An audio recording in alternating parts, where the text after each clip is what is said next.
Welcome to the kingdom. I'm Chris, and this is Good Enough Gaming.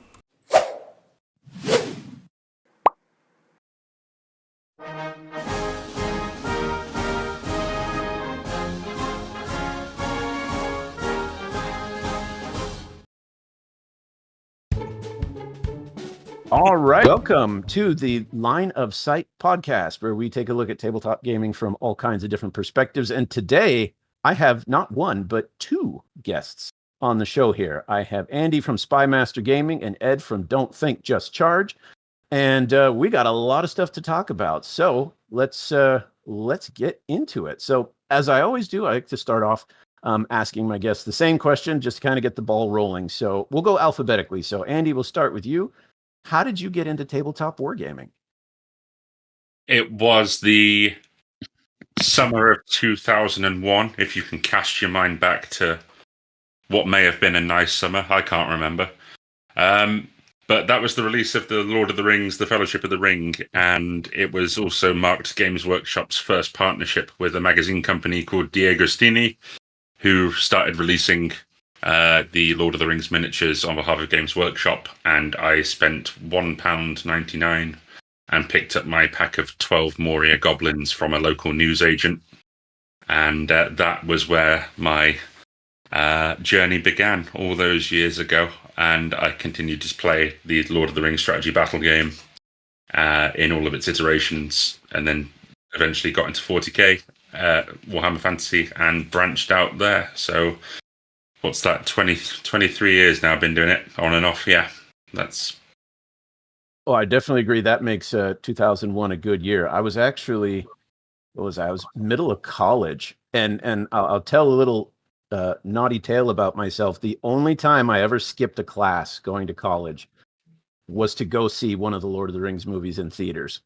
That's the only time I skipped class, was to go do that, but it was absolutely worth it. So yeah, that's I more think than anyone with even a vague interest in like the hobbies we're into can definitely 100% sympathize and agree with that. I Now, think there that was should be like a national holiday, really. There was a time I was tempted to do it again, because when a few years later, when Return of the King came out, the local theater was going to start showing it at 12:01 because they couldn't show it until the release date. So what they were going to do is show the first two movies starting at about 6 p.m. the night before, and they would time it so the first two movies would end right at midnight, and then they'd start the third one. And I thought, seeing all three together. The only reason I didn't is the Return of the King would have ended, at about 3:00 in the morning, and I had a final exam that same morning at 8. And I thought, I don't know if I could stay up all night and still make it there. So I did. But you still considered it. I considered it. I absolutely considered it. How important is this final? Can I retake? But yeah. All right, Ed, how about you? How did you get into tabletop wargaming? It's funny when you say that. That just reminded me. I remember I went to see the third Matrix film when I should have been at school, and what a crap thing that was to bunk off school for. What a great disappointment. Yeah. So I got into it when I was much, much younger, and I got some Dark Eldar, but when they were still called Dark Eldar. My brother got some Eldar. And yeah, it was pretty much that classic thing of like throwing on a load of paints that probably weren't really meant for mini painting, and you just have a load of models that look like a big blob of like red and blue and black and maybe some metallic paints here and there. And then, I didn't get to play any games when I was in that first stage. And then I got back into it I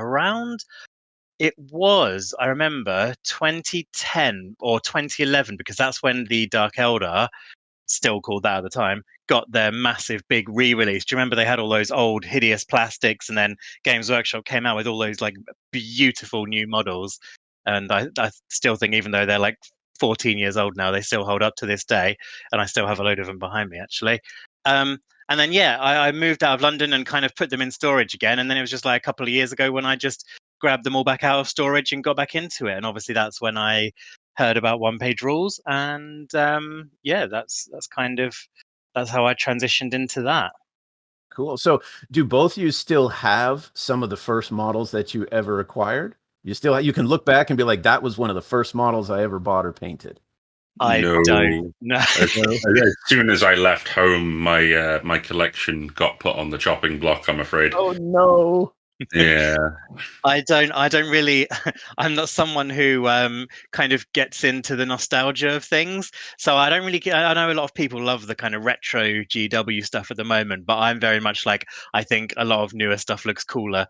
And I did have some old like Dark Eldar Witches, Eldar Fire Dragons, all those kind of things. And yeah, I just sold them to people who cared a lot more about retro than I do. Well, but I guess going along with that, I mean, both of you would not have garages or entire rooms just full of ancient models and armies that have been sitting there collecting dust for decades. So I Yeah, suppose there is something to be said for that. yeah, Well, so definitely. now, Ed, you mentioned a bit. Andy, I can't remember if you did. How did you guys stumble across one-page rules? Did you just find it on the internet? Did someone introduce it to you? How did you find Actually, it? our journey sort of began together. Yeah. It was just a fortuitous thing. Both of us obviously attend the local, our friendly local game store. But it's the same one, and it was a third party who also continues playing with our group to this day. Erin, who basically put us in touch with one another, and Yep. then we started growing the community from there. And that was about 2.5 years ago now. Yeah. Probably in the early days of second edition of Grimdark Future. And Yeah. yeah, it's basically gone from strength to strength locally. And Yeah. yeah, it's, I remember I first heard about it from Discourse Minis. I was Okay. watching one of her videos, and yeah, it was just like very much like, how sometimes a YouTuber will just mention a few other systems that are like better than Games Workshop or kind of whatever their subject is. And yeah, it was just, well, if you want to play with your models, play one-page rules, and that was kind of a throwaway comment. And I was like, what is this thing? What I've got? So I looked into it, and yeah, as Andy says, that's when I went into the shop and we got put in contact by this mutual friend, and yeah, the rest is history. So you've got then a pretty solid group that you can Yeah, count on to play one-page rules there. That's good because well, our one of the local things. group now is probably within our sort of communications group, we're probably looking at over 30, aren't we? I'd yeah, say, I'd yeah, say so. Yeah, yeah. Oh wow, that would be nice. I know on a lot of the videos I post, I'll see viewers saying, "I would love to play this," but they live in maybe a small rural town or a suburb that doesn't have a huge community. Like they could walk into the gaming store and no problem picking up a GW game of either side. yeah. But when they say one-page rules, it's like, nah, no one plays it. So that's really lucky to have that big of Yeah, a we're group there. lucky, and I also feel like we tend to siphon off the players who are looking for just more casual fun. Like a lot of the competitive people seem to have stayed with like Warhammer and GW, whereas we managed to get a lot of the people that really just want to like get into the storytelling aspect, want to throw down a few really cool painted minis, and yeah, just kind of more of the beer and pretzels type thing than the kind of taking it too seriously kind of thing. Not that there's anything wrong with either approach. It's just definitely kind of more of what I'm into. So yeah, it's worked out quite nicely, really. Well, yeah, sure. I mean, again, I agree with you. There's nothing wrong with wanting to do competitive versus narrative, but if one community or one gaming system doesn't offer you one of those or the other, then it's nice to have an alternative. Yeah. So that, I suppose, takes me to the next question, because for everyone listening, in case you haven't guessed by the accents here, both Andy and Ed are across the pond, as we would say over here in the United States. And I was actually going to ask, do you think, does the fact that GW, like Britain is the home of GW, was there any more of a pushback or difficulty getting established with one-page rules because you are in the home turf for GW? I wouldn't say so locally. I think you've got individuals who are obviously, ardent fans who will die on that hill and won't look at anything else. But that's to be said for any sort of loyalty to a particular brand, I guess. But I don't think there was any overt resistance. I think there was in the early days when we tried to push it on people. I remember one conversation with the chap where we literally tried an elevator pitch next to him as he was playing 40k. I don't know if you remember, Ed, but it was, I said, "Oh, you can I think I play this in remember. half an Yeah. hour. We've played the game in half an hour, and it's really quick and easy." and he just turned to me, deadpan, and looked me in the eyes and said, "I like my crunch," as he was holding 2 rule books. And I thought, you know what, I respect that. I'm not gonna push it any further. Yeah. But I wouldn't say there's certainly not been any sort of like hostility towards us for trying to cultivate a group. No. And from what I gather from like being on the Discord and stuff, I don't think there's any particular difference between like here and anywhere else, just because I don't know, maybe if you're like where like in Nottingham, obviously where Games Workshop is based, I don't know if they have more kind of people that really like get into it or anything. But yeah, no, I wouldn't say I noticed any kind of difference in how people interact with it really. Now that would be fun. Host the next big one-page rules tournament in Nottingham. Just can you imagine? In the actual big Warhammer World place. And try and like schedule something on the same street as one of the Warhammer stores. I don't know. That just seems like fighting words right there. Yeah.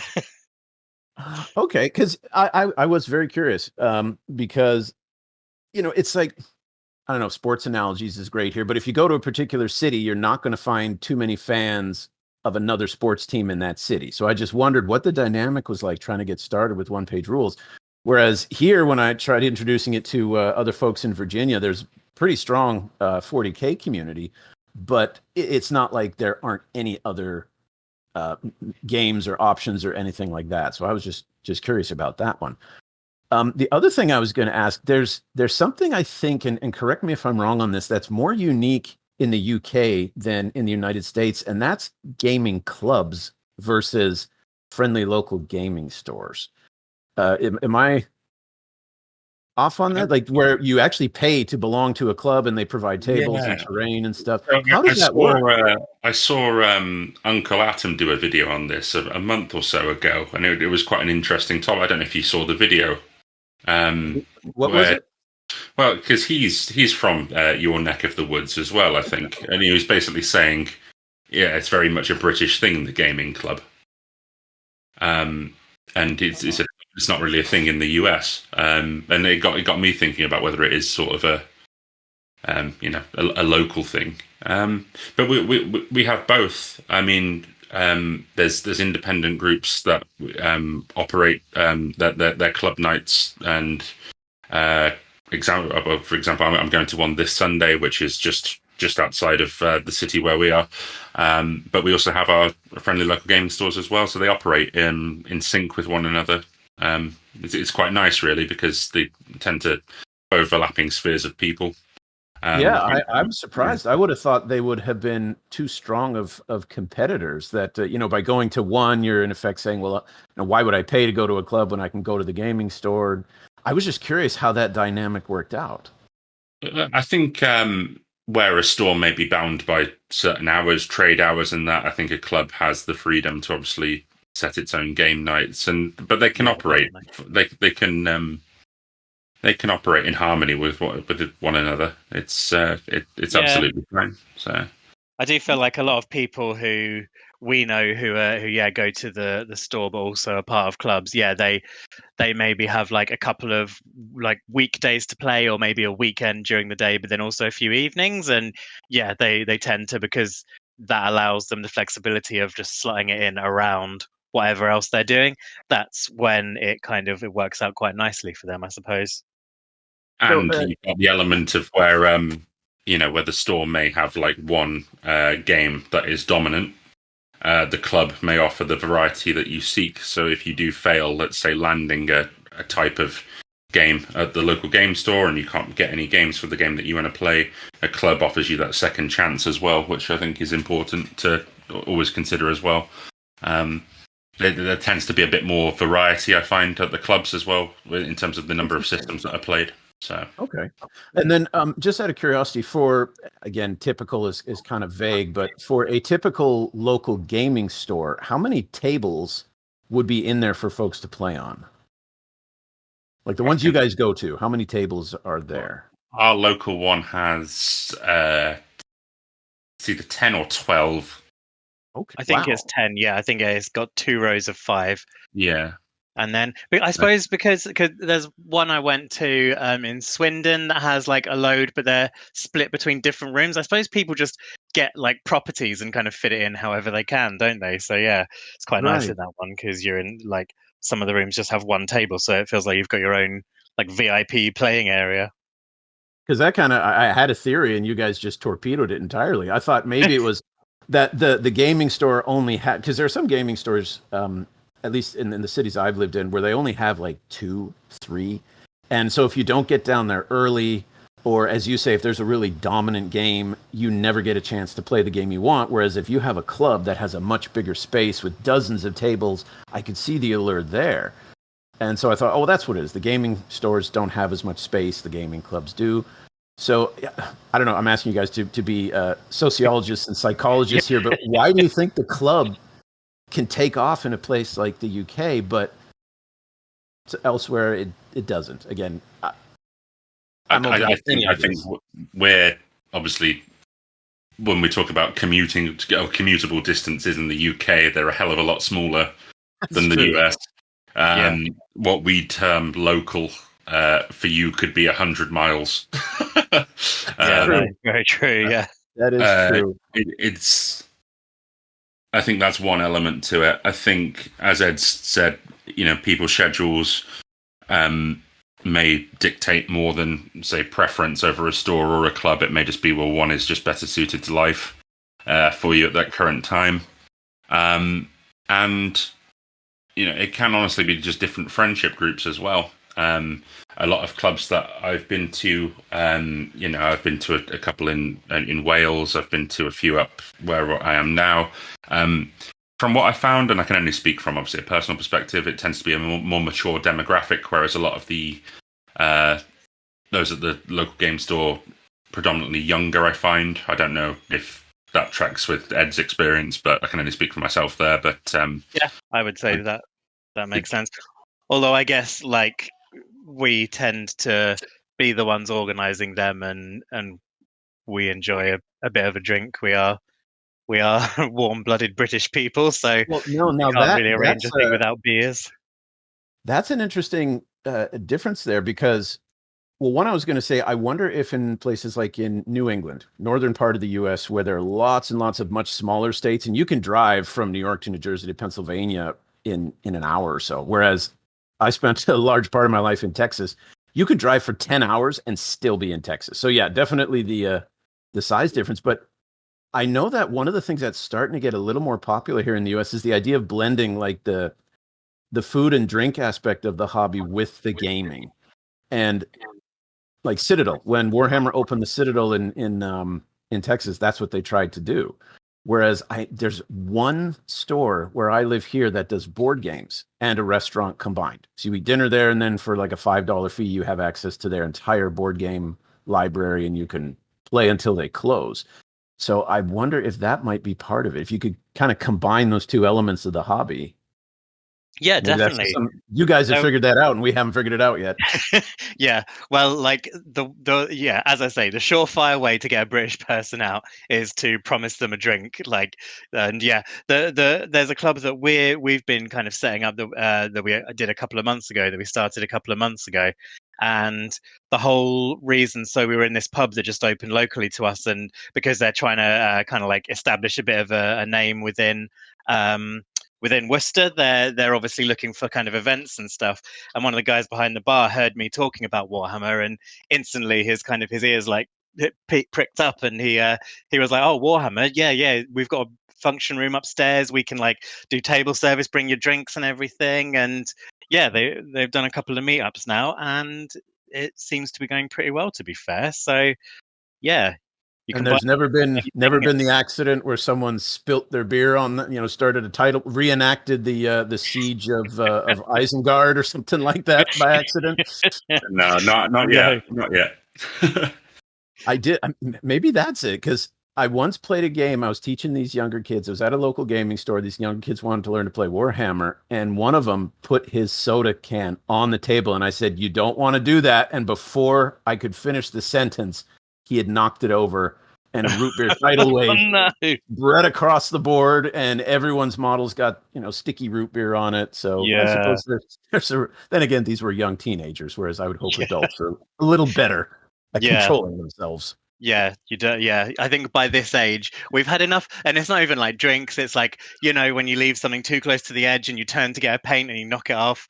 When you've Yeah. got like a pet who like walks past and the tail just goes, and suddenly that's a unit destroyed. Like we've all had these experiences by this time in our life that we all know the ways to avoid that is just to like keep your drinks out of reach, keep things on tables, and kind of be a lot more careful.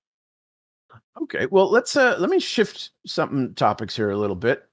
You guys just ran the first official one-page rules tournament at the UK Games Expo. That was what, about 3-4 weeks ago? Yep. If my calendar's right.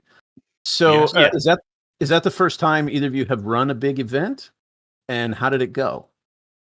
Give us a No. little report. So we were actually kind of chosen to help out with that because, I mean, I would say it's the largest event that we've run. Like the amount of players was larger than any others, but actually we've had our first tryout game of OPR like 2.5 years ago, as Andy said, and like immediately, like, and I think Andy was more driven than me on this, so props to Andy for that. But yeah, immediately Andy was like, right, let's get this out to the community, let's start doing a tournament, let's do some stuff. So yeah, we've done maybe 6 or so tournaments by Yeah, this point. this will be that it would have been 6, yeah. So yeah, by the time One Page Rules were talking about it, we'd already done quite a few, and yeah, they came to us for some ideas, and we kind of had chats with them, didn't we, about like how like various lessons we've learned the hard way, where we try something and it hasn't worked, things like that, and yeah, that's how we came to kind of get directly involved, really. Okay, well then, no, that's fantastic. I didn't know if this was the first foray or if you'd been approached because you guys were veterans at planning and running events like that. So I think one of the things that at least around the area where I live, there haven't been any OPR tournaments, at least not that I'm aware of. What would be something if someone wanted to try and run one? What would be some advice you would give to someone in a town or city if they want to try running an OPR tournament? What's the best way they can go about doing that? I think just honestly go for it. That, and I know that's easier said than done. I mean, it was a lot of trial and error. We did a lot of test games between ourselves and testing, writing our own scenarios and things like that. But if there's a couple of you with the mentality to do it, and if you can just commit pen to paper and just get the ideas down, it will come. As long as you pitch it as well, and you say that we've created this ourselves. There's no official support at this point with the events that we've done, and just explain it to people, and you'll find more than often than enough people will still want to come and attend it. I mean, another thing which I think we sort of do is we don't charge the earth for our events. We'll only charge a maximum of I think it's only ever been £10. Yeah, for a basically ticket, just to cover kind of table costs, and then a bit of like we do some fun little like prizes and vouchers and brushes and things like that. So, and I would add to what Andy was saying that the good thing about it, because obviously like we're all here for One Page Rules, and the good thing about One Page Rules is the system is like so easy to get into that as soon as there is a bit of a buzz in the community, like you've showed a few people, they start telling other people. We found that people have turned up to our tournaments that have never played before, so they're learning on the day, and they Oh, still have so much fun. Yeah, they'll turn up, or some, like the last one we ran, I think someone said they had their first game the the day evening before. before, yeah. So one of the other people who was at the tournament had just taken them through it, and they'd said, "Oh, okay, yeah, fine, I'll come along then. This is easy, I can do it." So yeah, I think we have a great advantage with One Page Rules that it's just so easy that as long as people are excited, you don't really need to worry about, oh, does everyone know the rules? Does everyone have the right models? All that kind of stuff. It can be so low key that there feels like there's way less pressure. Okay. And No, that's also helpful. pitching it along the lines of more organized play than competitive play as well, which I think is something that we learned Yeah. quite earlier on.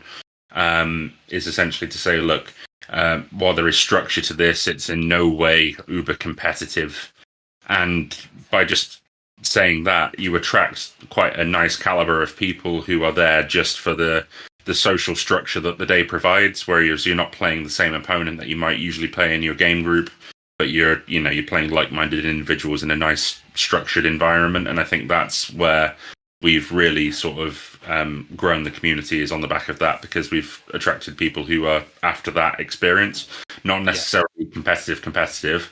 Yes, there's a competitive element to it. It is a tournament, but I think it strikes a good balance. So. Oh, that's great. Let's talk a bit about the logistics of it. So, did you guys work in cooperation with a local gaming store to help provide stuff like mats, terrain? Did you guys just take it upon yourselves to do that? What are some of the logistics hurdles that someone who wants to put on a tournament might run into? So we're quite fortunate with our friendly local game store that they have all the supplies there, which can be used as part of the table fee. So we could set up, as long as we have the tables booked, we could use the terrain in the store. What I would suggest for people who might not have that luxury is you can always do cheap and cheerful. There's like cheap green flock mats you can get from a gardening perspective, which are really easy to cover a lot of tables.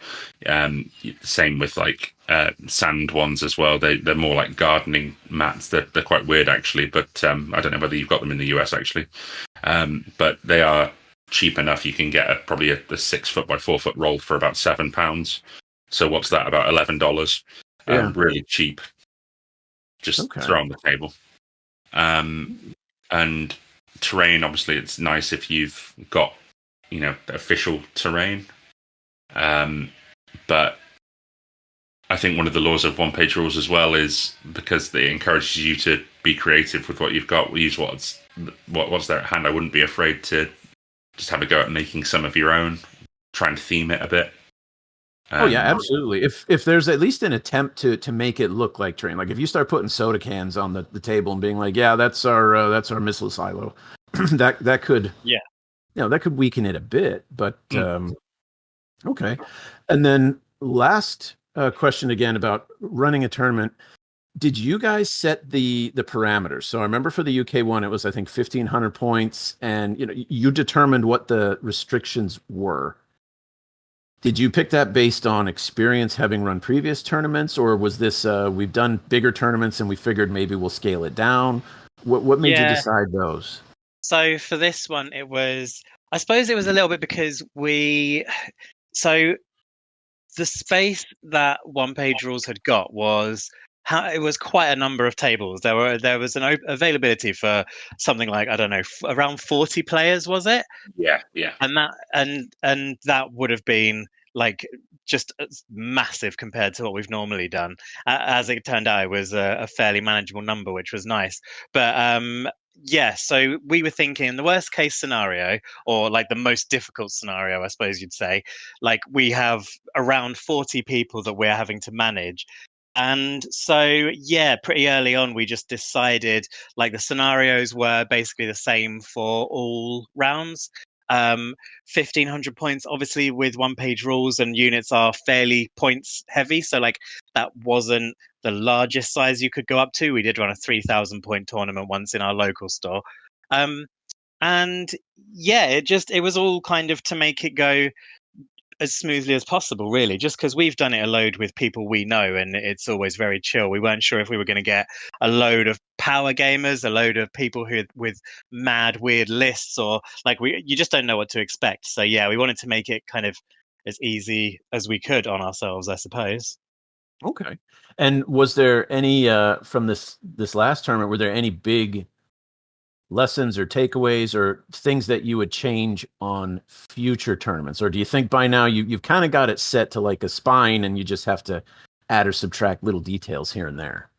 I think with it wasn't just us making the decisions, by the way, it was consultation with Perham over at One Page Rules, who's their community manager.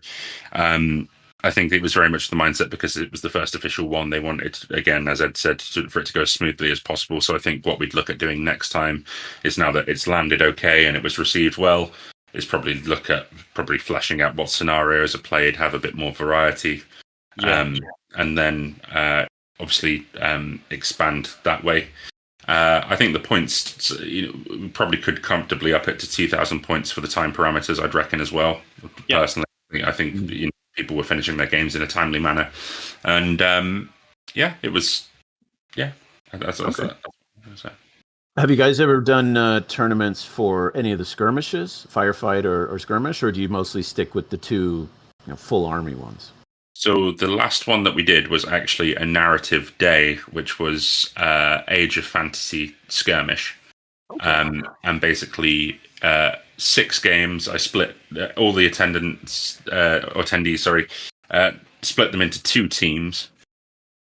And you were fighting for your team victory, and you would play against a round robin against opponents on the other team. I see.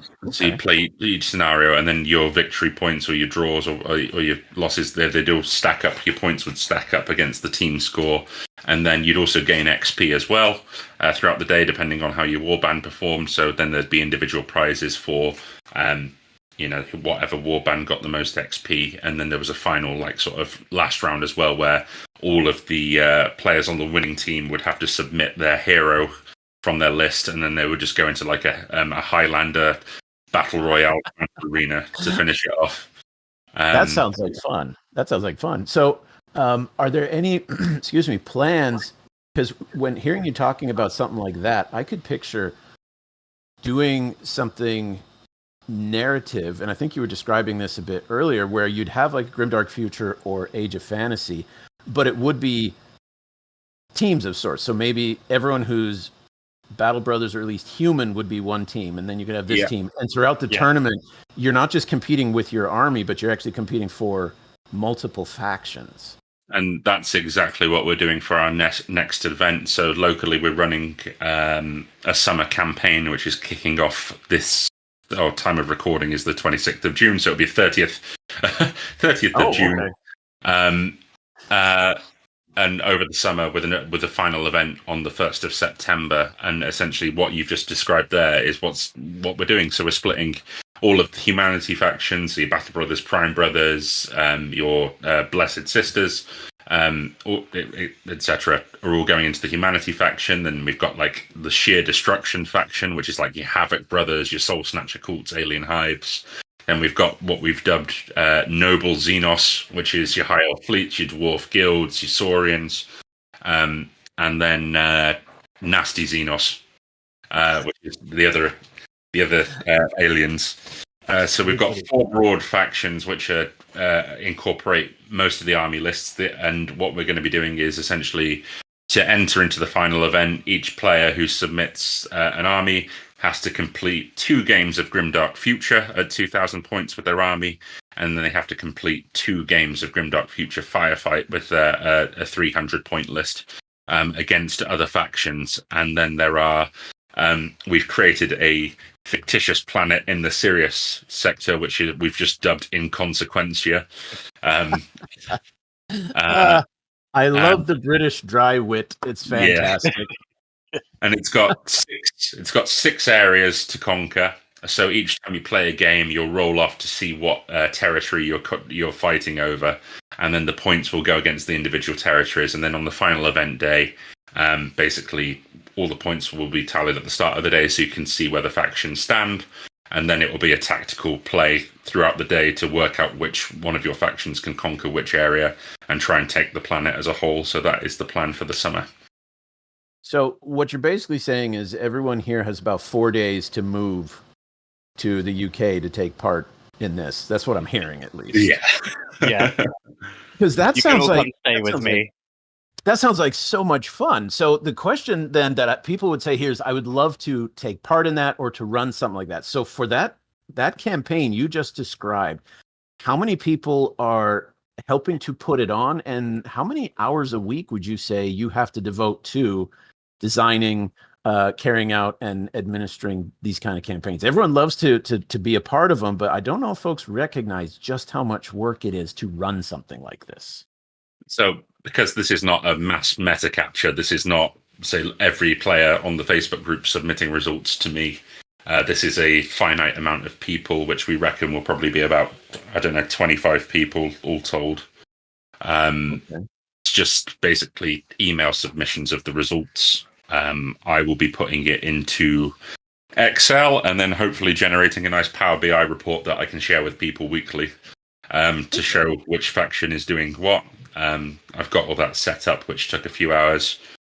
And then from the actual event on the 1st of September, that's a work in progress, but that's the joy of it, because I can see how the community is obviously playing the games, how it's planning out, and then create the event accordingly. We've got ideas for it, which are spawned from the old Games Workshop event campaign finales of old as well. I think I remember for it was Armageddon, where essentially you could launch ballistic missiles. If you were playing on one table, you could send a ballistic missile assault to another table. Yes. And, you know, there's little things like that which we can bring into it using the rule set, which won't break the games, but will add enough flavor and make it quite enjoyable for people, I reckon. Yeah. And no, go ahead. I was going to say, so I haven't been as heavily involved in this one because I've been a bit busy with some other stuff. Off kind of gallivanting around doing my own thing. So yeah, Andy's been holding down the fort. But I would say, because like it's interesting to think of it like that, because like it kind of reminds me of when you talk about being like a dungeon master for Dungeons and Dragons and stuff like that. Because you kind of enjoy it, you don't really think of it too much as work. Like I ran a lot of Dungeons and Dragons for friends, and when we do this, we kind of chat about stuff because we enjoy it. We'll like come up with ideas for all the events we've done, for like the campaigns and everything. Where it's never like, it never really feels like, oh, okay, we'd best do 2 hours of work on this, does it? It's always like, here's our ideas, let's just go mad with them, let's just have a chat and see what, oh, this is awesome, that's awesome, yeah, missiles onto another table, great. There's a zombie day that I was planning that we haven't actually got around to running yet, but where you can kind of choose one side, and it was just really awesome to kind of come up with the ideas, so you don't tend to like think of it in the same terms as like if you were doing an actual job, I suppose, and like kind of arranging stuff in that same sense. You actually took the question right out of my mouth. I was going to ask if either of you have done DMing for Dungeons and Dragons and say, well, what's is it more work to, and again, you made an excellent point that if you enjoy it, it's not work. But instead, let me say commitment. Was it more of a commitment to run a campaign or to run a tournament? I would say that it's more of a commitment to run a campaign, because like obviously a lot of players do enjoy, you can do like what they usually call like one shots or whatever, where you set up a session, you play, and then that's the end of it. But most players want to play an ongoing campaign, so you do have to kind of commit to the idea that you'll be playing for 6 months, a year, even if it's like less. You've still got to make sure you're kind of turning up every session and you've got the session planned, you know, kind of a little bit about the enemies you're putting down. Whereas I do feel like because we kind of like, we just do it and then it's done. It takes a little bit of work. And I would say early on, we played a lot of test games. We came up with scenarios that were like wildly imaginative and quite often really unbalanced as a consequence, with like weird rules, and we'd like be test playing them a lot. Whereas now we've kind of learned to rein it in, I suppose. And so it's even kind of less now. But yeah, I would say because it's that one thing, you've got one event going on, you set your plans in motion, and then you're kind of, I suppose, done with it to a certain extent. Okay. Andy, any I don't know if you've ever done any DMing, anything to add in on that regard? Oh, I am a failed DM. I've tried numerous times to get campaigns off the ground, and apparently I don't have what it takes to keep people captivated. It must be the fact that I operate in almost a monotone.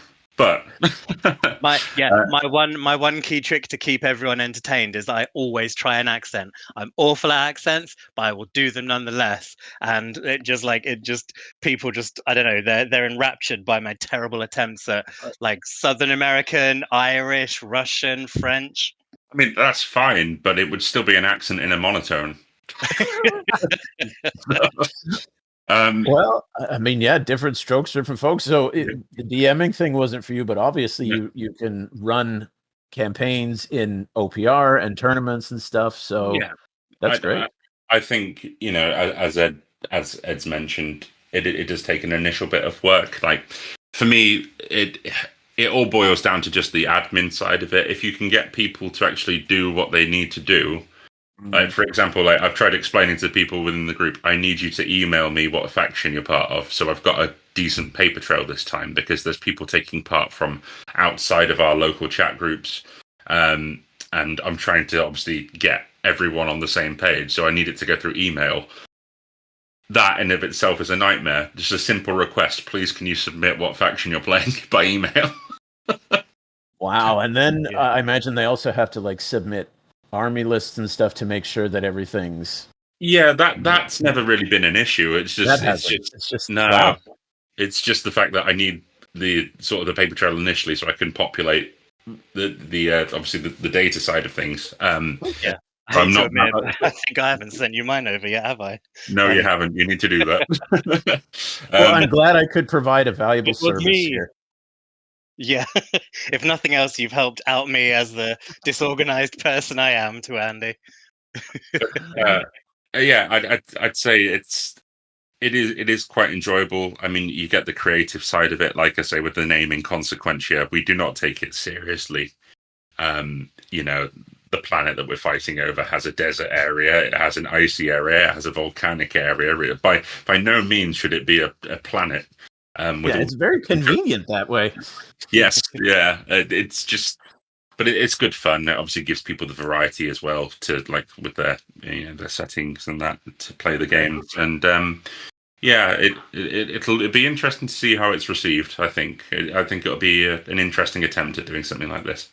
Well, maybe then in a couple of months we'll have to do this again, and you can share with us how the experience went. Lessons learned, mistakes made, because that kind of stuff that you mentioned, I know when I talked to Warboss Fitz, when I interviewed him for the podcast, he was wanting to do something similar, like a map-based campaign that went over a long period of time, brought in the community, and made it more than just one-off games here or there, but actually had it building towards something.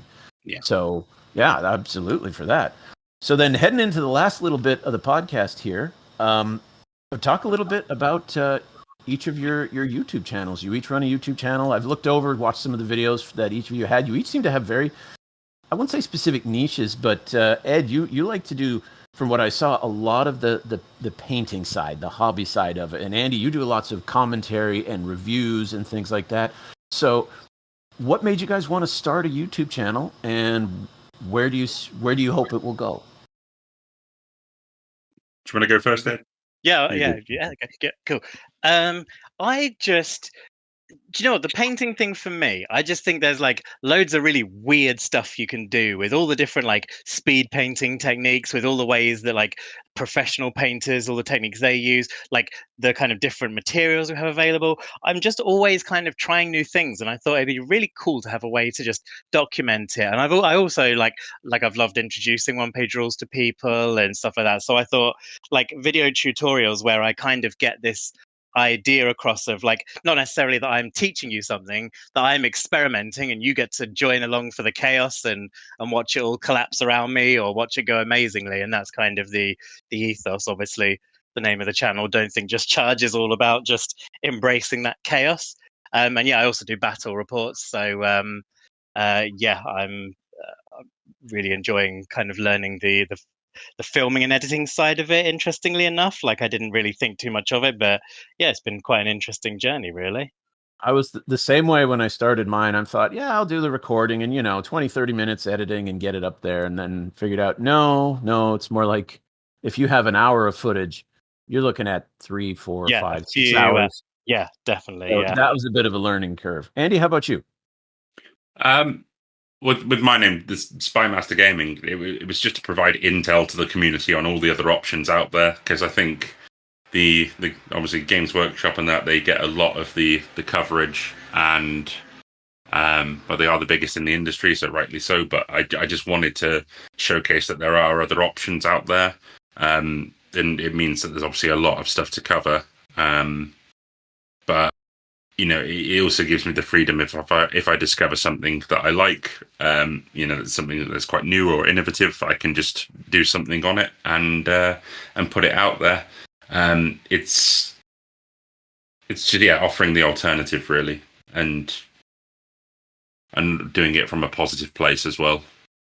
So what would be obviously one page rules is a go-to for a lot of you, but what is a secondary, or another, I should say, game that you really like to go to that maybe people haven't heard of? Here's a chance to plug one of your favorite games that folks might not be aware of. Well, my one at the moment that I'm focusing on is Trench Crusade. And I've been hearing a lot about that. Yeah. The community is, I have never seen, I've just done a video on it. I've never seen anything like it, for a community to grow so exponentially in such a short amount of time. And it's not even released yet. It is purely in like a beta testing stage, no official releases or anything. But the Facebook group is at over 17,000 members. Oh my goodness! How long has it been going? When it first was announced. So there was a Kickstarter last year where they did just a small range of models which didn't have a game attached to it. It was purely from an art and aesthetic point of view. They launched these models. And then back end of last year, Thomas Pernin, who designed Mordheim, got attached to it. And then a rule set has been created. And essentially it's been in beta for this year. And it's just very, very good. It's a nice, simple system, low model count, and it's just a very, very positive community. It's really nice. Really nice. Oh, awesome. So I've in my YouTube feed, I get video recommendations for it. I haven't looked up much at it yet, but I've heard about it enough now that I'm going to have to at least take a peek to see what this thing's all about. Ed, how about you? What's your mistress tabletop war game, if you will? If you talk about it in those terms, I would say I'm potentially a little bit of a someone who travels around the war games quite a lot. I don't know if you particularly want swearing on your channel, but but one of my main ones, and one I've been playing for like a good 10 years on and off now, is Infinity by Corvus Belli. They're an Italian company, and I love it because, for one thing, it's got this like really clean sci-fi aesthetic, and I think a lot of that stuff tends to go a bit more towards either like grimdark or cyberpunk, and I just love it. It feels quite kind of unique, and its style is very clean and stuff like that. But also the system itself is just so awesome. And you have these like reactive mechanics where it's kind of I go you go, except you're always acting within the other person's turn as well. So it feels, even in some cases, more interactive than alternating activations, where you kind of got to be aware of what your opponent is doing at any given moment, because your troops could be activated by something they're doing and stuff like that. So yeah, that's what I love about it. And Infinity, they use a D20 system, don't they? Yeah, they do. Yeah. Yeah. I think I would like to see, and I'm seeing more games going to like a D10. I know, for example, Mini Wargaming with their Ravage Star, they're going D10. I'd really like to see we're breaking away from the D6. Like it works, but it's so limiting. I mean, even within one-page rules, and I love one-page rules, but if one always fails and 6 always succeeds, you've only got four different chances. Yeah, and that's what I agree with. Yeah, it's hard to separate your raw green troops from your super elite when 25% each time you give them another point on that. Yeah, and one bonus can feel like really, really swingy, and sometimes you might want to represent a slight bit of difference. And I've seen like sometimes in the community people chat about converting it to D10, but obviously then you'd need to recalculate points costs and work out like what you're doing with everything. But yeah, I definitely agree. I think D6, as you say, just doesn't really give you enough variety. The only way then to increase the variety is by adding more rolls, which then you're going down the kind of overly slow complex. down the game. Yeah, exactly. So I don't know why. Personally, I prefer a D12, and it's entirely aesthetic, because I think D10s are super ugly. It's just me. Whereas a D12, it's that perfect Euclidean geometric shape, and you could literally just double the D6 and then slight adjust. So suddenly your Battle Brothers. Yeah, go ahead. And also, like, I sometimes get a little bit. I can be a bit of a math nerd, but a base 12 is just a superior number system. So if you can do a D12, yeah, love it. Splits down into quarters, thirds, and halves amazingly. Yep. So yeah, A lot more room to work with. But Yeah. that when I design my own game, then I'll worry about that. But that's a few yeah. decades. Last little bit here. What do you guys have upcoming on your channel? Projects? What kinds of things should viewers look forward to? What's another reason why they should check out both of your channels after listening to the podcast here? What's coming down the pike? Andy, do you want to go first, or? Yeah, so I'm going to be doing a bit something outside of my norm. I'm going to be looking at Age of Sigmar and try and do an objective review of what they've dubbed as a new, completely revamped system. With the new release. Yeah, I'll probably do a bit of a focus on that, but not too much. Purely because, hand on heart, I don't have faith in it. I'll say that honestly. Because they promise something great with every subsequent edition, and it never comes to fruition. Well, I would look forward to that, because when I see reviews of, and I am guilty of this too, it seems now when there's anything about reviewing a GW rule set, it's either total fanboy or total hating on it, and it's like. Occasionally, I'd like just a down the middle objective, no horse in the race. Here's what's good. Here's what's bad. So I would definitely look forward to something like that. And aside from that, I think I'm going to be doing some coverage of the campaign games for the Grimdark Future as well. I'm going to try and do a bit of coverage for that. So I'll be running a High Elf Fleets army now that the release is nearly all out for that. So I'll be yeah. Now, are you painting one of the little like Pokemon guys to accompany your squads? One of the little animal dudes? No, I've left him out. I've gone for the very bland. Everyone's got a helmet. Everyone's uniform.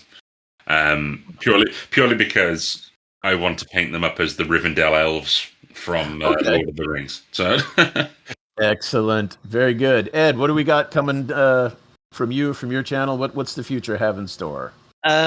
So one-page rules are now on to their Shadow Stalkers. Obviously they do the kind of minis every month for like their current armies, and the fantasy one is Shadow Stalkers. And I just kind of love their lore. They're from a different dimension called the Labyrinth, which is just an awesome name. Whenever you hear that, you should always be interested. And yeah, so I'm doing these battle reports in a very narrative style, where it's me and my wife playing. It's my Saurians against the new Shadow Stalkers, and I've gone for a really narrative style in that. Because I'm also a commission illustrator, a freelancer, and so I've been illustrating a lot of like the storyline and kind of like putting in the official one-page rules lore with like my own kind of specific characters and stuff like that. And yeah, it should be really cool. The first episode is already out. I just put that out this Sunday, so. By the time this goes up, that probably the next one will be out. But yeah, definitely going to be doing that for a few months while the Shadow Stalkers come out, and it should be pretty cool. Outstanding. Well, there you have it, folks. As you can see, OPR is thriving on both sides of the Atlantic, and there's great things to watch, both with Spymaster Gaming and with Don't Think Just Charge. So, again, want to thank both of you for taking some time out of your evening to join me on the podcast here. And to everybody else, hope you enjoyed that. We'll see you next month with the next podcast. And to remember to keep your dice on the table, and that it doesn't have to be perfect as long as it's good enough.